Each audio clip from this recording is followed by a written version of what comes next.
Ndinokuchingamidza zvekare muzara naZimbabwe ndoimba kuti muri vatsvene kwese kwamuri kumatima nenyika. Ndinokutendai zvakanyanyisisa, ndinokutendai, ndinopfugama pamuri pamberi penyu maZimbabwe. Ndinokutendai nekusubscribe kwamuri kuita pano pachannel yenyu KG Madokero. Ndinoti kana kari kekutanga kunge muchiuya panapa, subscribe pachannel pano patinokunzirai nhau dzinenge dzichiitika mukati menyika yedu yeZimbabwe, ende uyezve munge muchizokomentawo muchitiudza kuti zvakamira sei.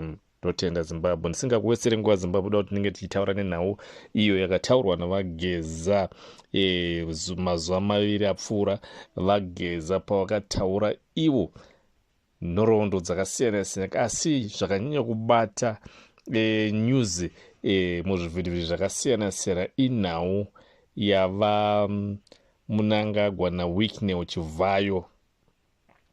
Nhau yaMnangagwa naWicknell Chivayo zviri kunzi izvo tisingazive kuti zvakamira sei, asi vageza vari kuti ivo Chivayo kuzozikanwa nevanhu vezvepolitics, kuita mbiri kwese kwakaita nemari yese yakaita. Hakuna kana politician anoita go against him oro kana politician anoita zvokuda kunetsana naChivayo.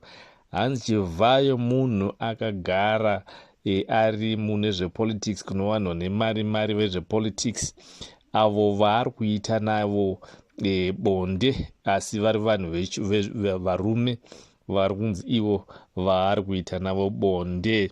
Tisingazive kuti nhoroondo yakabvira sei, asi vageza vataura kuti vamwe vacho hatidi kutovataura pano, vamwe vakashayika, vamwe vachiriko, asi vageza vataura kuti ivo vada kuburitsa chokwadi kuti Zimbabwe inge ichiziva kuti pari zvino Chivayo ari kuita bonde naMnangagwa, vari kuita bondo vari vese. Tisingazive, saka zvichireva kuti Chivayo munhu ari kuita katsika kaya kakambotaurwa munyika kunzi akafarirwe, asi ivo ndio vari kutungamirira kuita tsika iyi yakataurwa kunzi aiwa tsika iyi haitenderwe munyika dzedu, asi zviri kunzi Chivayo akatobvirira kudhara.